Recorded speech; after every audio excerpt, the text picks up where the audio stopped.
Welcome to the darkness. Systems of the moment lock us in a cage. We fear those who are different.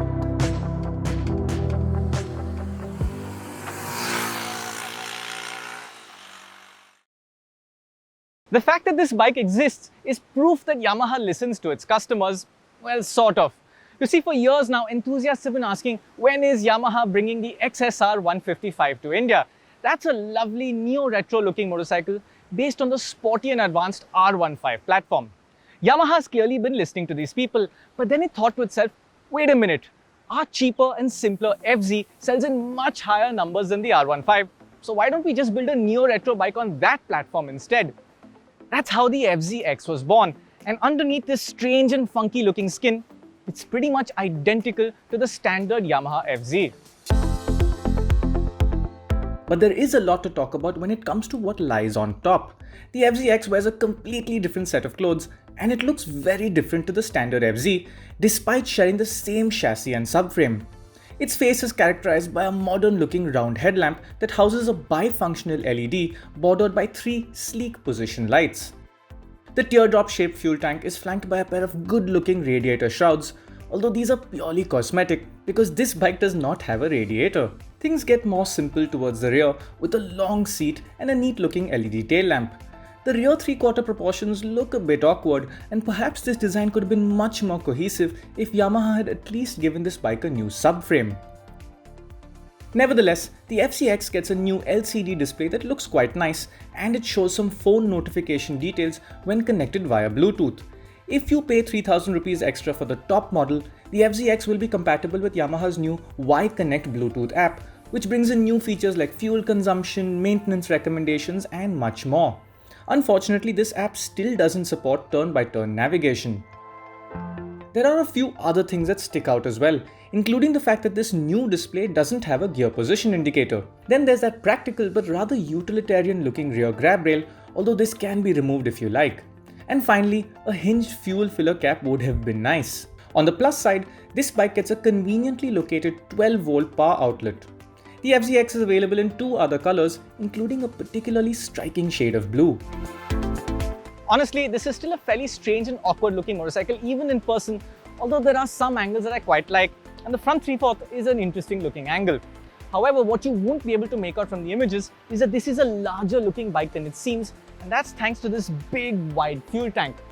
Interestingly, this fuel tank holds only 10 litres versus 13 litres in the standard FZ. And that means that the FZX is going to need more frequent fuel stops because the motor it runs is exactly the same as what you'll find in the standard FZ.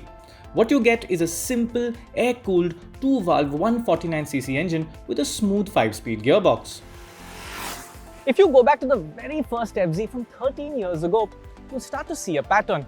It seems that over the years, Yamaha has fed the FZ a steady diet of stronger and stronger anabolic steroids. And over the years, every new generation model has gotten bigger and bigger, but the engine power figure has gotten smaller and smaller. The latest FZ looks like a big bulked up bodybuilder, but its engine produces a tiny 12.4 horsepower. Now that's not only the smallest power figure in the segment by quite a margin, it's also just 0.4 horsepower more than the latest 125cc bike from Bajaj.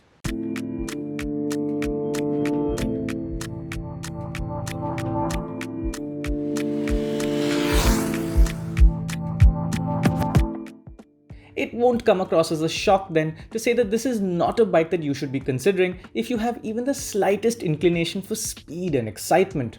Quick overtakes need a downshift or two, as well as twisting the throttle all the way open. Anything above 80 kph feels like a struggle, and the true top speed isn't likely to be much higher than 100 or 110 kph. On the plus side, Yamaha has tuned the exhaust on the FZX to produce a deeper and more peppy sound than the standard FZ, and customers will probably like the sound of this.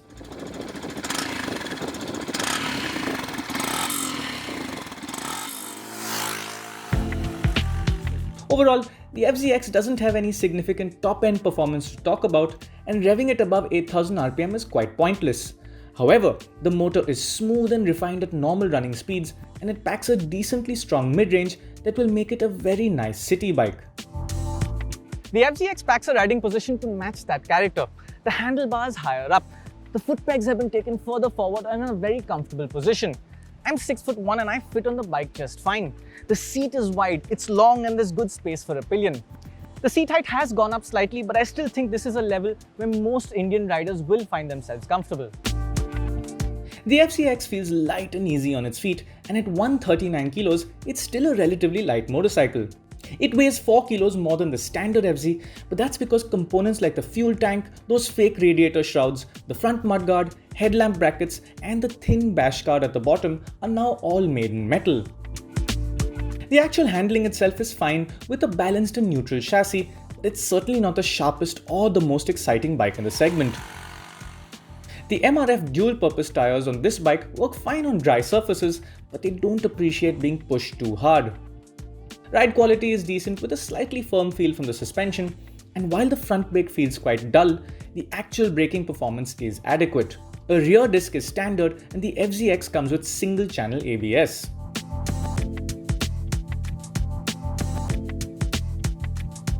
In case you were wondering, despite the X in the name and the scrambler look that this bike carries, aside from the extra grip from its tires and the tweaked ergonomics, the FZX's actual off-road capability is pretty much exactly what you would get with a standard FZ, because the suspension travel and the ground clearance remain the same. The Yamaha FZX is a striking and unique looking motorcycle, and that's pretty much the main reason to consider buying one. This is not really a very affordable motorcycle, and the top Y-Connect enabled model costs about 12,000 rupees more than the standard FZS. However, along with this eye-catching bodywork, you are getting a tried and tested platform underneath. So if you want a comfortable, practical motorcycle but you also really want to stand out from the crowd, this is a pretty unique proposition at the price point.